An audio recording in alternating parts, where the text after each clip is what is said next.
Oke, kita mulai aja ya. Kalau pertemuan sebelumnya kita sudah bahas tentang permasalahan di gaya sentral ya, itu. Nah, aku anggap sudah clear ya tentang gaya sentral ya. Nah, yang kemarin tuh gaya sentral tuh sebenarnya usaha untuk melengkapi apa-apa saja yang belum kita bahas seperti itu. Nah, dengan sudah melengkapi gaya sentral, sekarang eh, apa ya khazanah pemahaman mekanika klasiknya teman-teman tuh bertambah luas ya, begitu. Nah, terlepas nanti kita modelkan persamaannya bagaimana itu, yang penting kita sudah tahu dulu kalau nggak sentral seperti itu.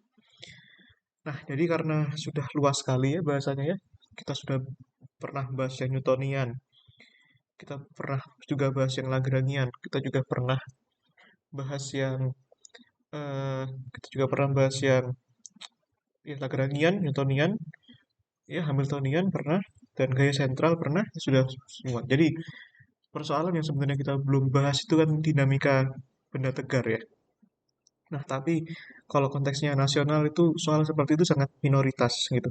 Karena dianggap standarnya itu eh, dianggap mudah begitu. Dan yang standar yang susah itu kalau di nasional itu pasti tentang mekanika Lagrange gitu ya.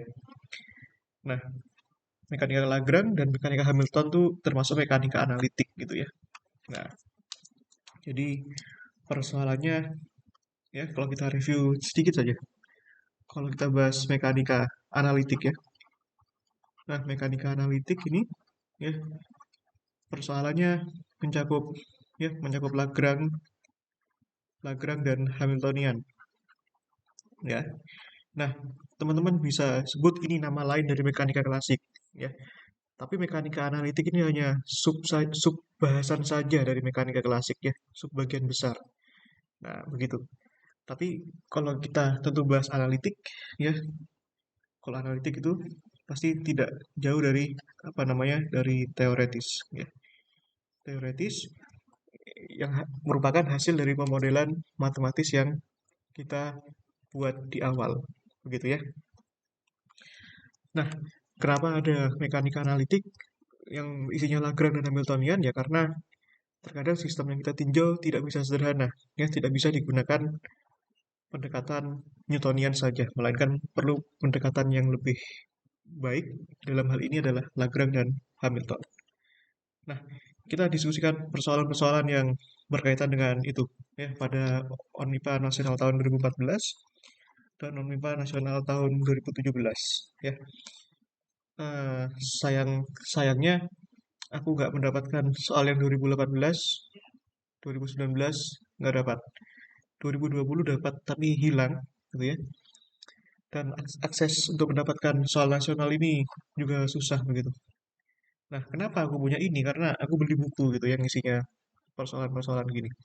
Tapi kalau misalkan kalian bisa amati tracknya ya, soalnya ya, seperti yang sudah pernah aku bilang bahwa soal nasional ini mayoritas bersumber dari buku LIM ya.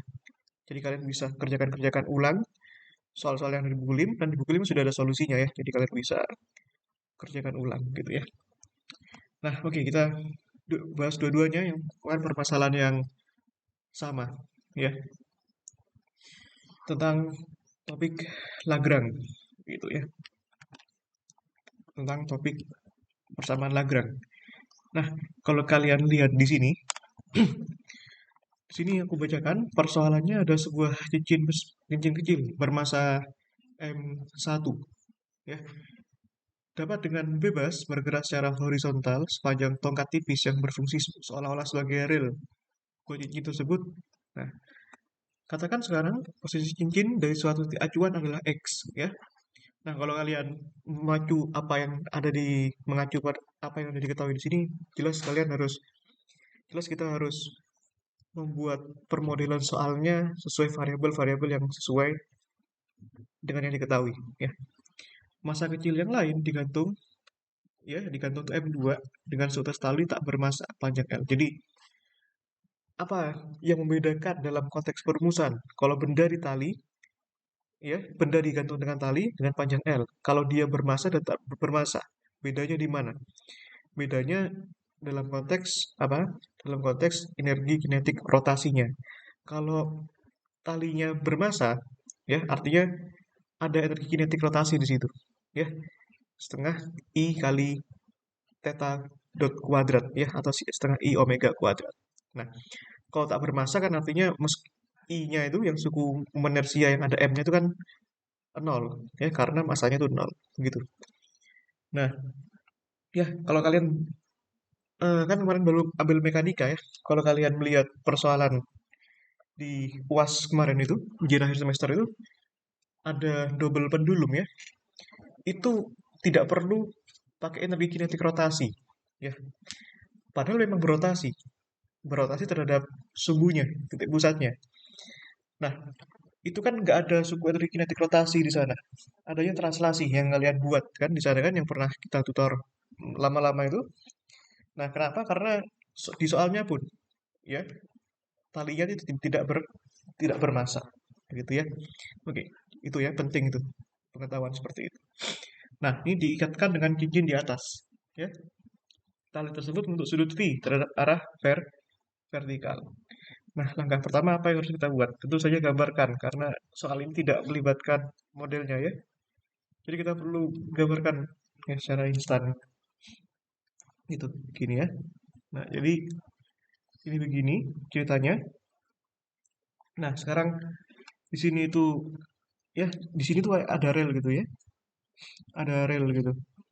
Rel tempat cincinnya bergerak ya. Rel tempat cincinnya bergerak. Nah, gitu ya. Ini nah, ini ya. Katakanlah cincinnya begini.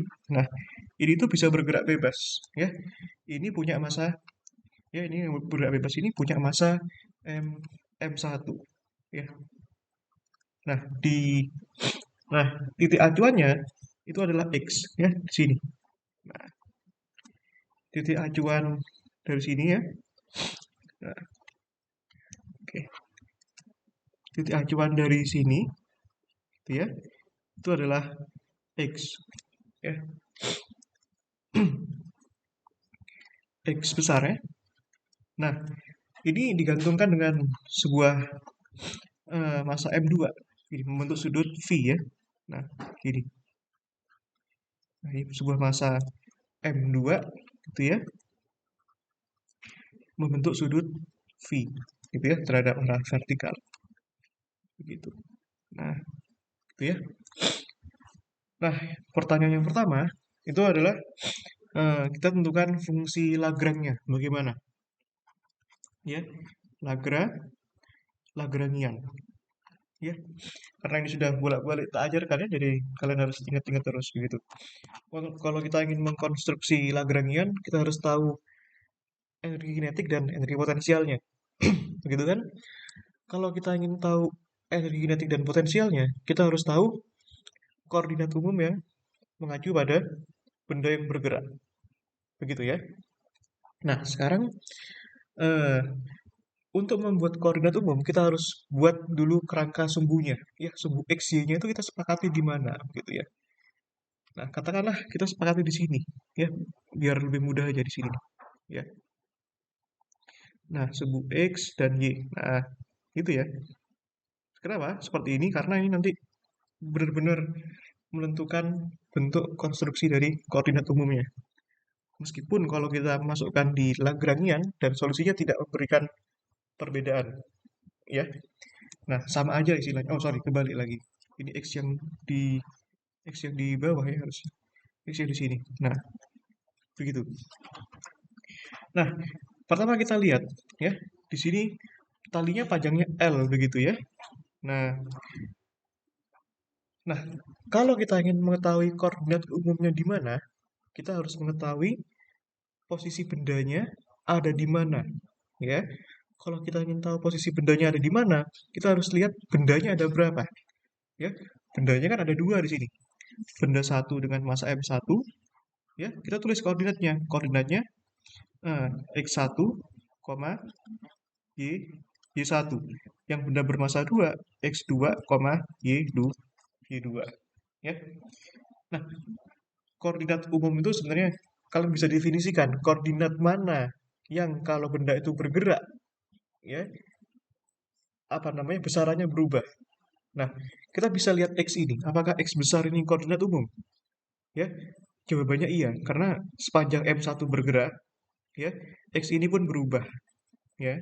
Bisa mendek, bisa menganan, gitu ya. Tapi kan karena ini kasusnya nganan, berarti semakin M1 ke sana, X-nya semakin besar. Artinya X-nya tuh berubah terhadap waktu, gitu ya. Terus ketika M1 bergerak, M2 ini ikut berayun, ya. Otomatis sudut V-nya selalu berubah setiap waktu, sehingga V ini adalah koordinat umum. Nah, kalau L, ya, kalau L itu panjang tali. Sepanjang M1 bergerak dan M2-nya berayun, panjang talinya nggak berubah, sehingga panjang tali bukanlah koordinat umum. Ya, nah sehingga kita sudah tahu sekarang koordinat umumnya. Koordinat umum itu penting dalam kita nanti menyelesaikan persamaan Lagrange. Ya, kalian pasti sudah tahu itu. Nah, untuk benda M1 sekarang, jadi kita konstruk dulu koordinat umum, ya, relasinya dengan koordinat-koordinat yang lain. Dalam hal ini, untuk massa 1, ya, X1. Nah, X1 itu ada di mana? Ya, ya sepanjang X ini, X besar ini ya. X besar ini. Nah, ya. Terus yang Y1, ya. Y1 di sini kan 0 ya.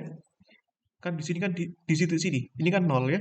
Dia tidak berada di atas sumbu X, di atas sumbu Y enggak kan? Dia pas di sini. Ya kan 0 Y-nya di sini. Y-nya 0. Terus X2-nya, jangan lupa X2-nya. Nah, X2-nya berapa di sini? Nah, ya, kita harus perhatikan bendanya ada di mana. Begitu ya, bendanya ada di mana. Nah, bendanya kan ada di sini ya. Nah, kita perlu tahu X2 itu pasti ke sini kan. Nah, pasti posisinya dari sini ke sini, gitu kan. Dari sini ke sini, ya, ditambah sini ke sini, ya, begitu. Nah, sini ke sini adalah X besar dan sini ke sini otomatis proyeksi dari L ini terhadap sumbu V. Depannya nih, berarti depannya kan sinus ya. L sin V. Berarti kan di sini X plus L sin V ya. X besar ya plus L sin V ya. Dan Y2-nya ada di mana dia? Nah, berarti benda ini ada di mana? Ada di sini kan? Nah, berarti kan gini ya. Nah, berarti begini ya. Nah, ini adalah Y2 ya di sini. Posisinya kan ada di bawah sini ya. Nah, berarti ini kan koreksi ke sini kan, sini ke sini kan jadinya min L cos V. Kenapa minus? Karena ada di bawah sumbu Y. Ya, berarti ini min L cos V. Ya, berarti ini min L cos V. Ya. Nah, koordinat-koordinat semua ini sangat penting nanti ya. Nah, kalau kita dapat koordinat umum, maka kita dapatkan kecepatan. Ya, X1 dot sama dengan X besar dot. Ya, kalau kita turunkan terhadap waktu maksudnya. X dotnya tidak hilang. Ya, karena dia koordinat umum. Nilainya berubah terhadap waktu. Ya, dan otomatis Y1 dotnya di sini 0. Ya. Nah, di sini X2 dotnya, di sini kan berarti kan X besar dot ya. Nah, X besar dot tambah X besar dot tambah ya ini turunkan terhadap T ya, sinusnya. Tapi kan di sini kan bukan fungsi T. Nah, artinya kita turunkan parsial saja. Pertama terhadap V dulu. Ya, jadinya kan L cos V. Lalu V-nya kita turunkan terhadap T jadi L V dot cos V. Ya. Dan Y2 dotnya dengan cara yang sama, turunan cos kan min sin ya, berarti bisa L V dot sin V. Nah, otomatis kita bisa tahu energi kinetiknya dan energi potensialnya tentu saja. Ya, energi kinetiknya T itu kan kontribusi dari massa 1 dan massa 2. Ya, berarti kan definisi dari energi kinetik itu kan adalah setengah M1 ya untuk massa 1 X1 dot kuadrat tambah Y1 dot kuadrat ya. Yang M2 setengah M2 X2 dot kuadrat tambah Y2 dot kuadrat Ya, tinggal kita masukkan saja setengah M1, X1 dotnya X besar dot kuadrat, Y1 dotnya 0, gitu ya, tambah setengah M2 ya, ini X2 dot kuadrat. Nah, ini kuadrat ini. Kalau dikuadratkan jadinya kan gini ya. X besar dot kuadrat tambah 2 X dot ya, X dot L V dot cos V ya, tambah L kuadrat V dot cos kuadrat V. Lalu yang Y2 dot kuadrat dikuadratin, berarti kan tambah L kuadrat V dot kuadrat sin kuadrat V. Nah, tentu saja bagian yang ini ya, bisa kalian lihat ini kan L kuadrat V dot kuadrat dari cos kuadrat V plus sin kuadrat V. Ya, ini kan satu ya. Nah, otomatis jadi bentuknya jadi lebih sederhana. Jadinya setengah M1 X dot kuadrat tambah ya, X dot kuadrat bisa kita kumpulkan ya. Bisa kita kumpulkan M1 plus M2 X dot kuadrat ya. Tambahkan ya. Ini setengah M2 kalikan ini berarti kan duanya coret ya. Berarti tambah X dot V dot L cos V ya. Tambahkan L kuadrat V dot kuadrat ya. Tentunya, oh sorry, ada M2 nya, lupa. Ada M2 nya ya. M2 ini juga M2 ya. M2 L kuadrat V dot kuadrat. Nah, sekarang tentu saja kita bisa bentuk juga energi potensialnya. Energi potensial ya.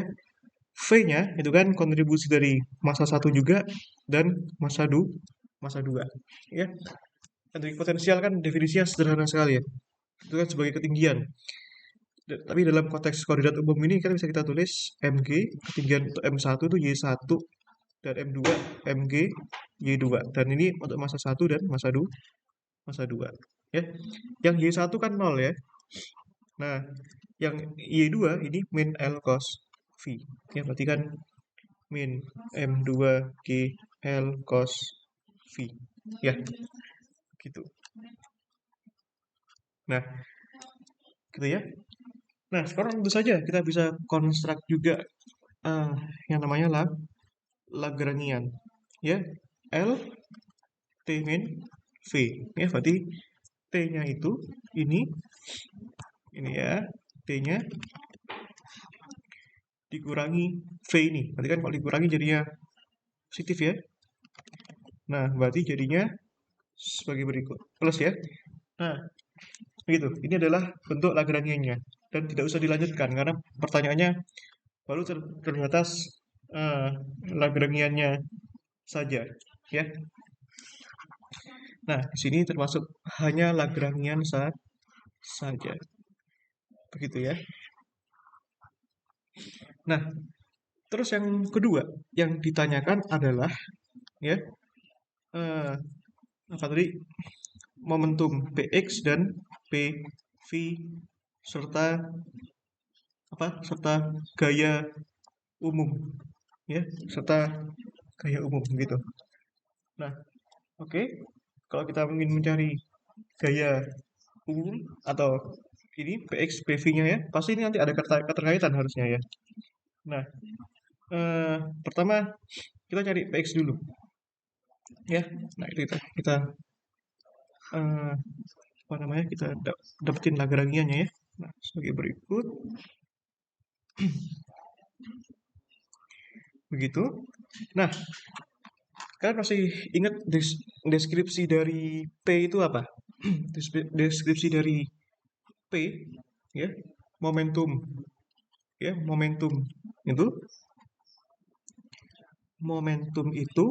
P itu sama dengan ya, kalau kita tinjau terhadap Q ya, do L per do Q dot ya. Dengan Q adalah koordinat umum ya. Dalam hal ini koordinat umumnya adalah ya, Q-nya adalah X dan V ya, X dan V. Artinya kita kerjakan masing-masing untuk X dan V. Ya, intinya kalau X berarti kan mana do L per do X dot. Ya, berarti kita turunkan Lagrangian ini terhadap X dot besar ya, X dot. Nah, jadinya bagaimana? Nah, yaudah suku pertama yang turunkan. X dot kuadrat kan turunkan kan jadi 2X dot ya. Berarti 2 per 2 habis. Berarti kan jadinya M1 plus M2 X dot. Ya. Lalu yang ini X dotnya diturunkan juga ya. Berarti tambahkan M2 V dot ya L cos V. Ya. Nah, di sini kan tidak ada X dot lagi ya. Jadi cuma dua suku pertama saja. Jadi sudah seperti itu. Nah, sekarang untuk PV ya. Jadi kan do L per do V dot. Ya, gimana kita turunkan terhadap V dot? Ya, yang ini eh, gitu ya. Yang ini V dot berarti kan sisa M2 X dot ya. M2 kalau M2 ya hasilnya M2 ya, M2 X dot L cos V ya. Dan ada lagi yang V dot yang ini ya. Duanya pindah ke depan ya, betul ya. Nah, duanya pindah ke depan ya plus 2 M2 ya 2 M2 L kuadrat V dot ya V dot saja gitu ya. Nah, lalu berikutnya tentang gaya umum ya gaya umum. Nah, tadi artinya gaya umumnya pun juga ada pada dua arah ya di sini ya. Nah, kan begini. Berarti kan F itu kan ada dua arah. Berarti kan Fx pada arah X ya, tambahkan eh, ya FV pada arah V topi. Sebentar, ini ekspresinya betul nggak ya? Kalau misalkan koordinat radial itu kan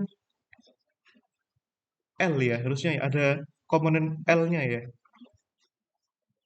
Ya, harus ada L-nya ya, gitu ya. Nah, artinya kita cukup cari Fx, Fv-nya di sini. Nah, berarti kan di sini kan, nah, soalnya aku lupa kalau koordinat radial tuh nyatain vektor satuannya gimana. Kalau kalau X dan Y kan gampang. Ya, Fx, X topi tambah Fy, Y topi. Tapi kalau radial nggak sama. Ya, kalau radial itu nggak sama. Ya mungkin kalian ada ingat ya. Tapi pada poinnya ada Fx dan Fv itu. Nah, Fx-nya itu kan ya udah Fx itu kan Px didotkan, ya. Berarti kan turunan terhadap x dot. Berarti kan di sini M1, M2, sorry, terhadap waktu maksudnya. Berarti dotnya nambah ya, x double dot. Yang ini, nah hati-hati di sini kan parsial ya. Berarti kan M2L bisa dikeluarin. Terus turunkan yang V dot dulu, berarti kan V double dot L cos V. Tambahkan, turunkan yang belakang sekarang. Terhadap T, berarti kan cos V diturunkan jadi min sin V. V-nya diturunkan lagi terhadap T, V dot. Berarti kan jadi minus ya. Minus V dot kuadrat. Ya ini nggak usah L lagi. Ini kenapa ada L lagi? Ini cos V. Ya, min V dot kuadrat. L. Sorry, L lagi. Sin V. Ya. Lalu untuk yang arah V. Ya, berarti kan turunan terhadap T. PV dot itu kan. Jadinya M2 L cos V X double dot ya. Ini turunkan terhadap dot lagi ya, berarti plus 2 M2 L kuadrat ya. Itu adalah ekspresi dari koordinat umum momentum umum Px PV dan gaya umum ya. Ini momentum umum ini. Ya. Jadi antar satu dengan yang lain itu ada keterkaitan ya di soal itu. Oke. Nah, selanjutnya pertanyaannya apa antar? Ya. Nah, artinya kita butuh ini. Kalian bisa cari ya deskripsi dari ini ya. Eh, atau gini, kalau mungkin kalian ingat ya, berarti kan kalau dalam dua dimensi gitu kan, gini ya, eh, apa namanya? Tadi kan gini ya sistemnya ya, x-nya, berarti kan di sini kan x-nya positif ya, x-nya positif sini. F itu kan sama dengan fx x topi, min ya, min fy y topi. Soalnya kan sembunyinya di bawah. Nah, tapi kan di sini kan dimintanya fx-nya sudah benar ya, sudah benar ya, sudah terwakili dengan x ini. Tapi kalau mengaitkan y dengan v itu bagaimana? Apa hubungan y topi terhadap v topi? Itu ya. Coba kalian cari ya. Itu aku lupa itu. Itu aku lupa kan, bener. Ya kalian coba cari. Eh, oke, tapi ini begini doang juga tidak apa-apa. Maksudku nanti ujungnya bisa digabungkan lagi ke sini begitu. Ya.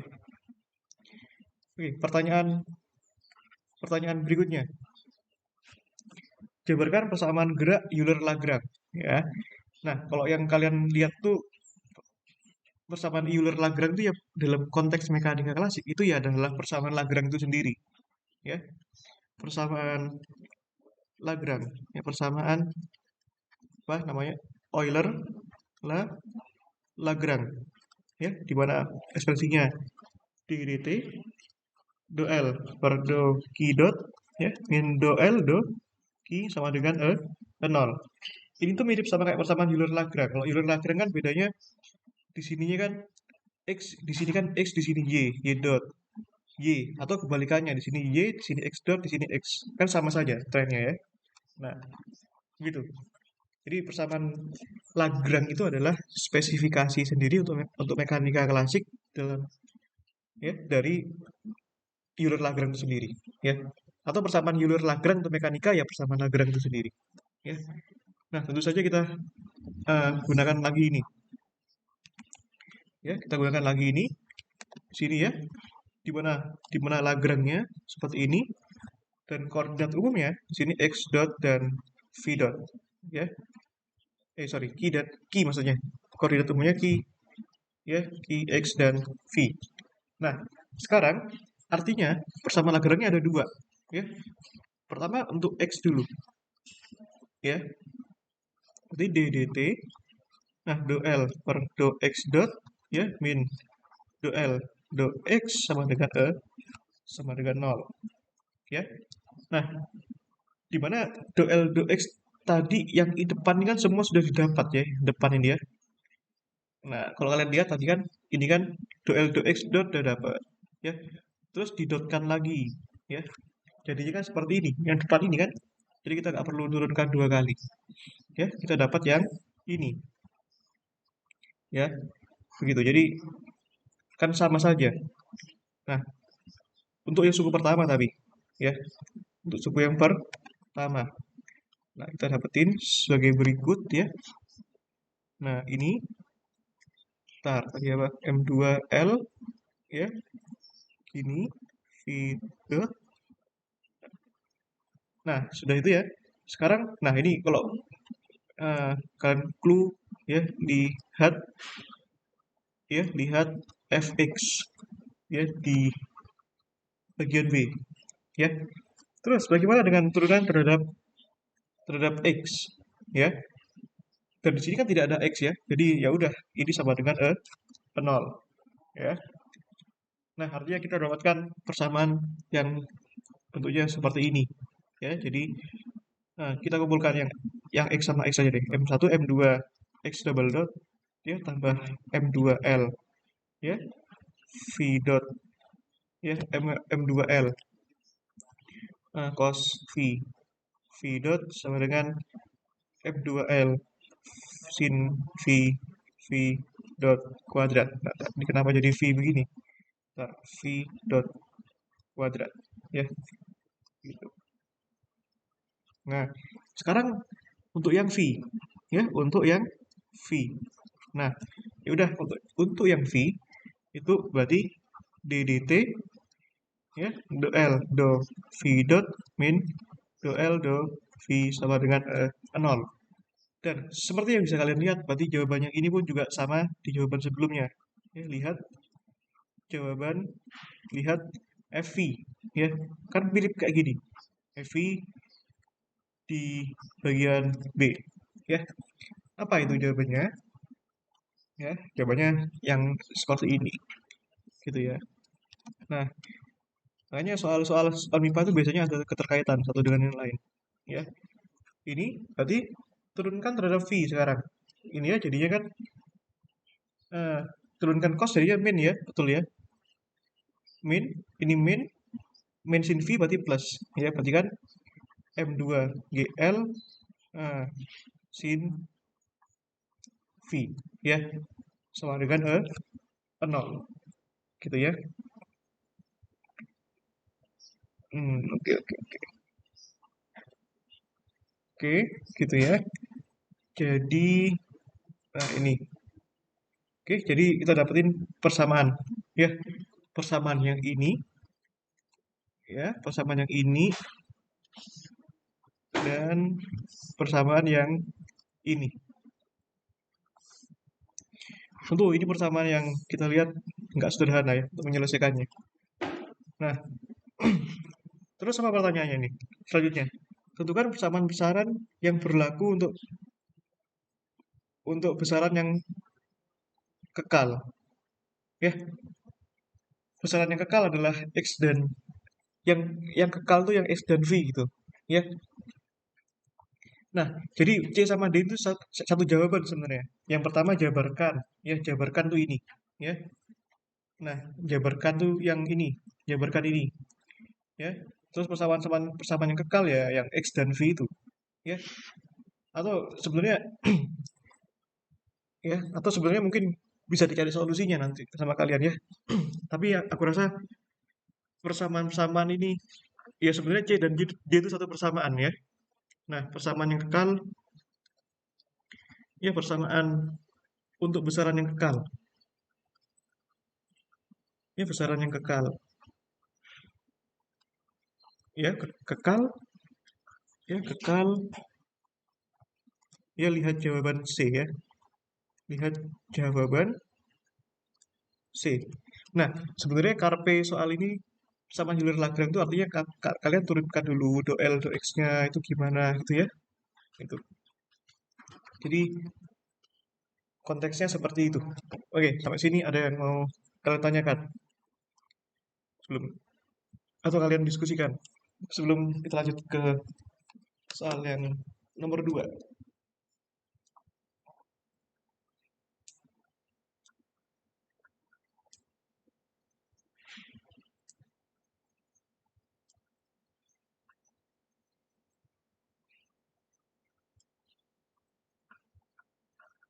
Oke, aman ya? Bentar. Oke, aman ya? Aku rasa ini mudah karena kalian masih lengket sekali mekanika klasiknya ya, baru semester kemarin. Begitu. Memang persoalan Lagrange itu sangat solutif sekali.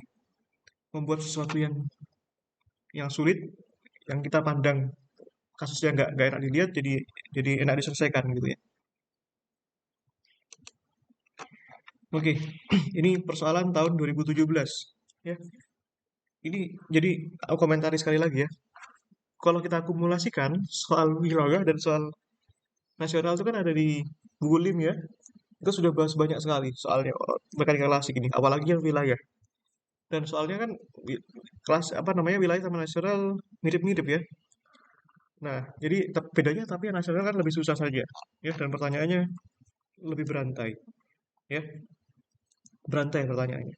Nah, nanti kalian kerjakan sendiri ya untuk memperbesar peluang itu kalian kerjakan saja soal-soal di buku yang aku maksud tadi soal-soal yang belum pernah aku bahas sebelumnya begitu ya itu jadi untuk memperbesar eh, pengetahuan kita gitu loh ya.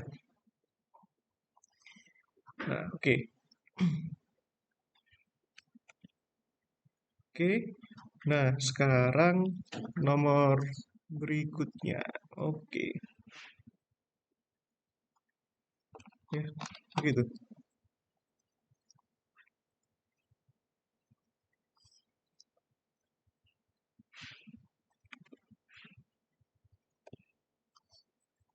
Oke.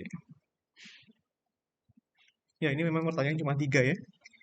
Jadi jadi aku eh ingin menambahkan saja soal soal ini tuh adalah soal eh, apa namanya UTSku semester lalu ya. Jadi aku mengulang-ulang saja ini begitu.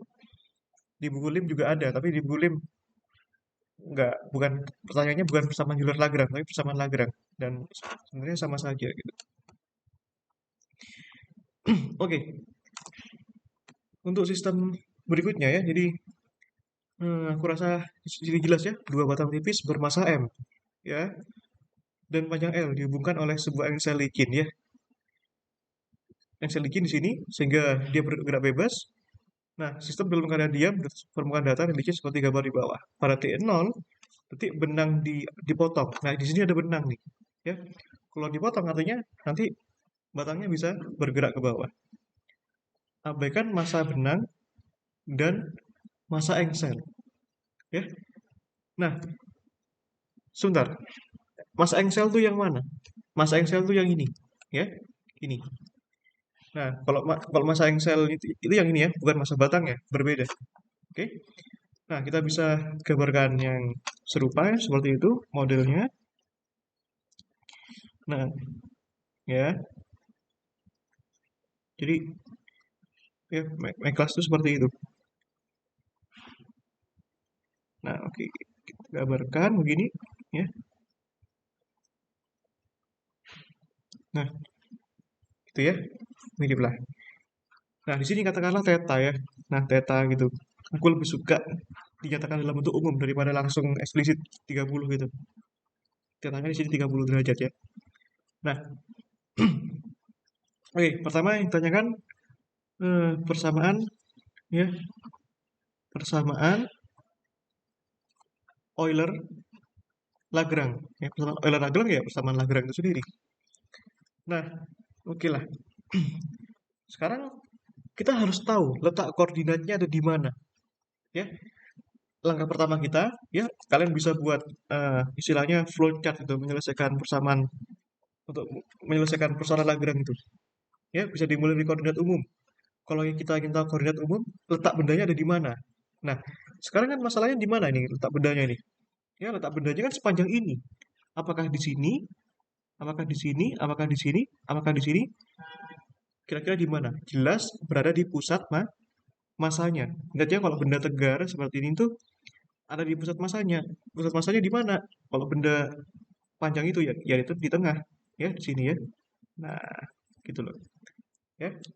Nah, sekarang katakanlah ya untuk yang batang yang kiri itu x1, y1, yang ini x2, y2 koordinatnya.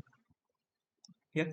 Nah, artinya kalau misalkan panjangnya batang adalah L, artinya di sini untuk setengah bagian, di sini jelas saja ini L per 2, yang di sini L per 2 pula. Ya, begitu. Nah, oke. Nanti di sini juga L per 2. Nah, ya udah sekarang kita bisa tahu posisinya secara eksak di mana. Nah, posisinya di titik merah sini. Artinya, ya kalau kita proyeksikan ke sini, ya ke sini. Nah, di sini ya. Berarti posisinya di Y ya. Di Y sini berarti kan eh, yang Y itu di sini berarti kan L per 2 sin T sin theta. Ya, itu yang Y ya. Nah, ini di sini tuh. Ya. Nah, di sini itu set. Nah, ini L per 2 sin theta. Nah, sekarang bagaimana dengan X-nya? Ya. Nah, X-nya kan otomatis di sini. Ya, di sini. Nah, set. Nah, di sini ya. Nah, ini kan bentuk sudut theta juga di sini sama ya. Berarti ini pun juga sama ya. Ini pun juga sama.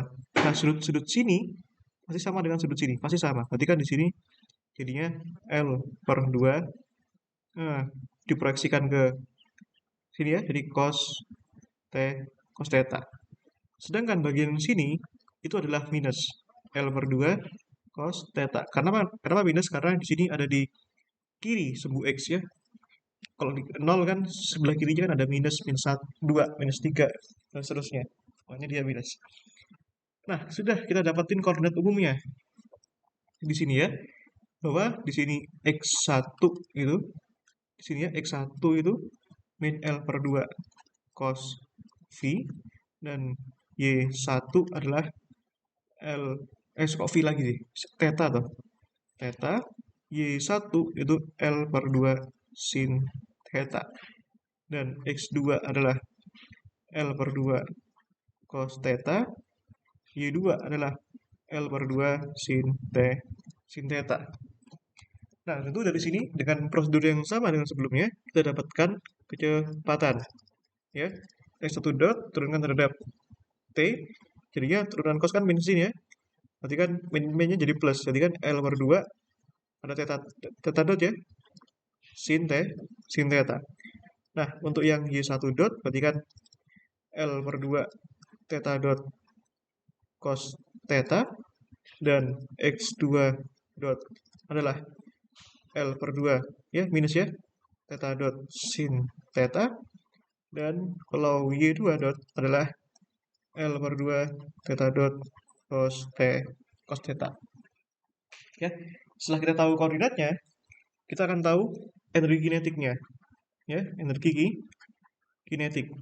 Ya, bahwa T yang sama dengan setengah, ingat ada dua massa ya, untuk untuk kontribusi benda yang eh, engsel yang kiri dan engsel yang kanan. Sebenarnya ini bisa dijadikan dua kalinya langsung sebenarnya. Ya, tapi kita kita buat masing-masing lah ya biar enak. Ini T1 plus T2. Karena kenapa? Batangnya sama, koordinatnya sama, hanya beda minusnya saja. Nah, untuk benda yang pertama, kan kita rumuskan dulu ya. Setengah M1 X1 dot kuadrat tambah Y1 dot kuadrat. Tambahkan setengah M2 S2 dot kuadrat tambah Y2 dot kuadrat. Ya, M1 ini untuk massa yang kiri, M2 untuk massa yang kanan. Dan untungnya masanya di sini sama-sama M, jadi mudah gitu loh ya. Jadi ini M, yang ini adalah M, ya. Dimana X? Nah, sekarang apa yang kira membedakan di sini? Nah, ya seperti kataku tadi, di sini ya, di sini itu eh, batangnya bermassa. Jadi ketika dia jatuh, tetanya kan bergerak kan? Nah, kalau tetanya berubah itu, sudutnya berubah pasti indikasinya pasti gerak rotasi, ya. Artinya kita perlu menambahkan di sini energi kinetik rotasi, ya. Jadi rotasi itu setengah I. Nah, sudutnya berubah ya terhadap waktu I theta dot kuadrat, di mana momen inersia batang yang berputar terhadap salah satu sumbunya adalah berapa? 1/3 M L kuadrat. Nah, karena di sini ada dua benda, ya, ada yang pertama dan yang kedua gitu loh. Tapi by simplified ini kalian bisa jadikan satu juga nggak masalah. Jadi ada dua gitu ya. Ini ya, tambah setengah I theta dot kuadrat ya. Nah, oke, berarti lanjutkan setengah M X1 dotnya ini ya. X1 dotnya itu kan L kuadrat per 4 theta dot kuadrat ya. Sin kuadrat plus cos kuadratnya langsung aja kita keluarkan. Sin kuadrat theta plus cos kuadrat theta. Yang satunya setengah M ya, X2 dot ini ya sama juga ya, L kuadrat per 4 theta dot kuadrat ya, sin kuadrat theta ini ya juga sama, plus cos kuadrat theta. Setengah tambah setengah kan 1 ya, I-nya kan 1/3 M L kuadrat theta dot kuadrat ya. Nah, sekarang ini kan 1 ya. Nah, ini kan 1 nih. Ini kan 1 nih ya. Setengah tambah setengah kan 1. Nah, sekarang di sini 1/4. 1/4 tambah 1/4 kan setengah. Ya, begitu. Setengah 1, 1/4, 1/4, atau 1/8 tambah 1/8. Ya, 2/8. 1/4 ya. 1/8 tambah 1/8 ya. Betul ya. 2/8 ya. 1/4 ya. Kan 1/4 M L kuadrat theta dot kuadrat. Tambahkan 1/3 ml kuadrat theta dot kuadrat seperempat tambah sepertiga. 13 bagi 43, 7/12 ya. 7/12 ml kuadrat theta dot kuadrat. Ya, jadi hati-hati ya, bedain kasusnya ya. Coba kalian perhatikan sekarang. Ada dua case di sini. Ya, yang membedakan, nah ini, yang membedakan, ya, yang membedakan, nah, membedakan eh, ada, ya, ada T rotasi dan tidak ada, oh sorry, yang membedakan ada dan tidak ada T rotasi, ada dan tidak ada T rotasi. Bergantung dari apa? Bergantung dari eh, ada nggak sih apa namanya masa yang dihitungkan tuh ada nggak? Contohnya misalkan salah satunya ya satu kasus ini benda diikatkan dengan benang. Ininya memang bermasa m ya ini theta ya. Nah ini talinya anggap ini tak bermasa ya tak bermasa. Nah satunya itu diikatkan dengan batang gitu ya bendanya diikatkan dengan batang. Ininya sekarang bermasa m besar katakanlah ya.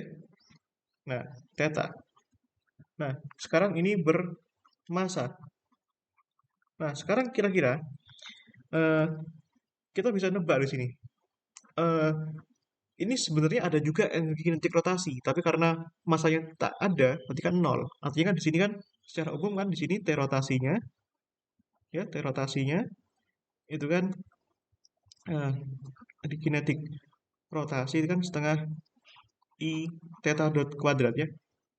Kan dia berputar terhadap sumbunya, ya. Di mana di mana I M R dan jari-jarinya sini ya M ini ya. Katakanlah panjangnya L ini. Jadi pusat rotasinya ml kuadrat. Tapi karena m-nya itu 0, ya udah moment inersia 0 ya. Makanya kalau clue-nya tidak diketahui massa di sini ya, panjang tali dihubungkan atau clue-nya mengatakan dia tidak bermassa ya udah kalian langsung aja seketika berpikir T rotasinya itu 0 ya sebagaimana dengan kasus yang seperti ini tadi ya. Makanya di sini tidak ada suku energi kinetik rotasi. Biasanya ini kan bandul ya atau pendulum. Tapi kalau ini kan masanya tidak nol, berarti kan T rotasi setengah I theta dot kuadrat. Ini kan jelas tidak nol. Ya, artinya T rotasinya ada karena masanya ada. Gitu ya. Nah, oke. Nah, tidak maksudnya positif ini. Tidak nol itu positif. Ya, positif. Dan ini pasti nol yang satunya. Ya, begitu. Jadi spontan ya. Nah, ini batangnya ya, batangnya turun, artinya batangnya berputar terhadap sumbunya, ada gerak rotasi di sana. Nah, kalau di sini masa batang yang diabaikan, ya udah rotasinya nggak ada, ya, energi kinetik rotasinya nggak ada. Artinya batangnya sangat ringan gitu, sehingga energi kinetik rotasinya diabaikan. Gitu. Nah, sekarang kalau yang berikutnya adalah energi potensial, ya. Nah, energi potensial by definition kan mudah ya, mg y1 tambah mg G2 ya M1 G1 M2 G2. Nah, kebetulan massa kedua batangnya sama-sama M ya.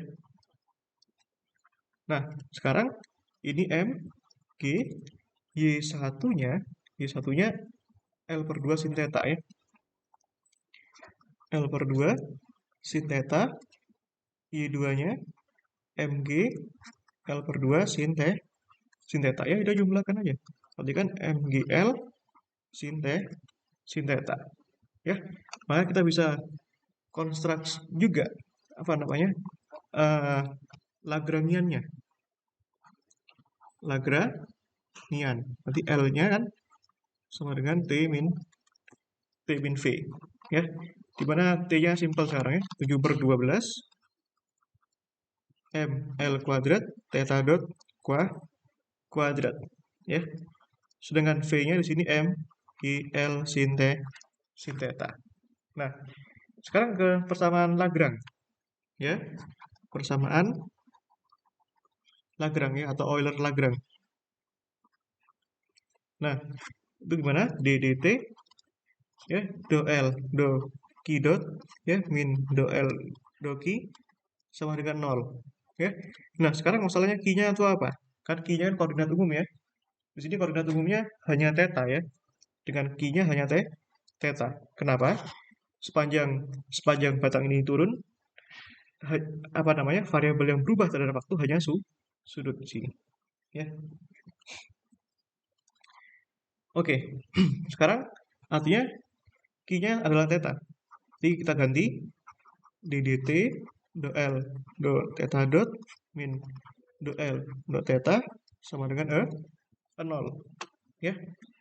Nah, sekarang kita dapatkan ini ya, ddt ya, turunkan dulu terhadap theta dot, berarti kan 2 nya pindah ke depan ya, jadi 7/6 ya, 7/6 ml kuadrat theta dot. Sekarang terhadap theta, turunkan sini kan jadi cos ya, dan ini minus ya, jadi positif, plus mgl cos theta sama dengan 0. Nah, turunkan sekali lagi. Sebentar, ini betul nggak sih konversinya? Y-nya sin ya, bawahnya cos, oke. Nah, ini 30-nya belum dimasukkan, tapi nggak apa-apa, nanti aja. Nah, kita turunkan sekali lagi nih. Berarti kan ini jadinya 7/6 ya, ml kuadrat theta double dot tambah mgl cos theta sama dengan 0 ya. Kalau f-nya kita coret, ini berarti kan di sini 7/6 ya, atau begini saja. Jadi ini theta double dot ya, semuanya tak kalikan 6/7 6/7L ya. Jadi di sini jadinya ya, theta double dot tambahkan ya 6/7 G per L cos theta sama dengan 0 ya. Ini adalah persamaan geraknya gitu ya. Nah, sekarang pertanyaan yang kedua adalah laju engsel saat ia menembus lantai ya. Laju engsel saat ia menembus lantai. Oke, yang kedua ini adalah laju engsel saat dia menembus lantai. Laju engselnya kan di sini kan hanya ada pada komponen theta saja ya, gitu. Hanya ada pada komponen theta karena geraknya /pada arah theta. Nah, kita tadi punya theta double dot adalah plus 6/7 G per L cos theta sama dengan 0 ya. Sekarang kita harus munculin theta dot di sini. Gimana caranya? Nah, kita tahu ya bahwa theta double dot adalah apa? D dt ya, 2 kali ya, d theta per d dt. Nah, di sini d dt bisa diubah jadi gini, d per d theta d dt ya. Nah, kan bisa begitu. Nah, sekarang muncul ini komponen kecepatannya. D theta dt kan kecepatan ya. Nah, di mana d theta dt kan theta dot, ini theta dot, alhasil sama dengan d theta kuadrat per d theta ya. Nah, sekarang kita masukkan ke sini. Berarti kan di sini kan d theta kuadrat per d theta itu sama dengan min 6G per 7L cos theta. Ya, berarti kan di sini d theta kuadrat ya. Kan sekarang jawabannya enak sekarang. Integral ya, 6G per 7L cos theta. Ya. Nah, kita integralkan cos. Integral cos adalah sin ya. Integral cos adalah sin. Berarti kan di sini kita integralkan dua-duanya, jadinya ini theta dot kuadrat. Jadi kan di sini jadinya min 6G per 7L cos theta ya. Pasti ada tambahan konstanta di sini. Katakanlah theta 0 ya. Nah, jadinya di sini theta dengan theta 0 adalah suatu konstanta yang bergantung pada syarat batas. Konstanta ya, bergantung pada syarat batas, ya, initial condition, kondisi awal. Nah, kondisi awalnya bagaimana kira-kira ini? Jadi ketika ketika t-nya sama dengan 0, tentu saja sudutnya apa namanya, belum menempuh sudut berapapun ya. Oh, di sini sama dengan 30 ya. Ketika t-nya 0 ya. Kalian bisa lihat nih, saat t-nya 0 alias pada saat belum bergerak, sudutnya masih 30. Tapi pada saat dia sudah bergerak, sudutnya perlahan-lahan kan mengecil. Nah, jadi kita dapatkan di sini. Nah, kita dapatkan ini ya. Ini kan sama dengan berapa ini? Akar. Nah, itulah gunanya konstanta ya. Jadi jangan asal kita kalau masukkan konstanta. 7L cos theta ya. Nah, yang perlu kita lihat di sini bahwa saat T0, nah, makanya kalau kalian jeli ya, kenapa aku nggak mau masukin theta sejak awal di sini? Itu loh ya. Nggak mau masukin angka 30-nya itu, ya. Karena nanti itu ada maksudnya itu. Jadi kita perlu generalisasi dulu. Jawabannya apa? Gitu ya. Jadi ketika T-nya 0, ya, itu adalah tetanya 30 derajat. Dan apa lagi di sini? Tentu saja batangnya pada saat T0 belum bergerak. Artinya kecepatannya masih 0. Alhasil kita dapatkan 0 sama dengan ya, ini 0 sama dengan theta 0 min 6G per 7L cos 30 ya. Artinya di sini theta 0 tentu saja sama dengan 6G per 7L cos 30. Di mana cos 30 adalah setengah akar 3. Perhatikan di sini 6 bagi 2 3 ya. 3 per 7 akar 3 G per L. Ya, begitu. Begitu. Jadi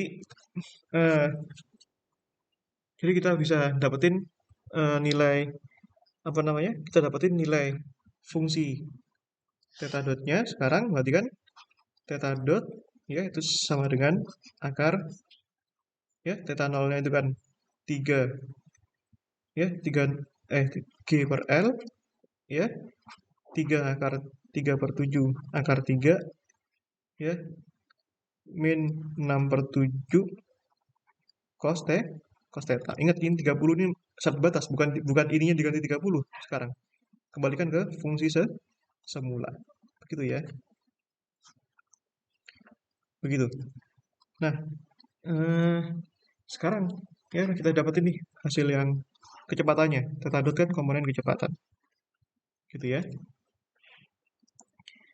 Nah, sekarang ya. Ini lebih baik kita beginikan saja jawabannya. Sebentar. Ini begini ya. Loh, kok biru? Bentar.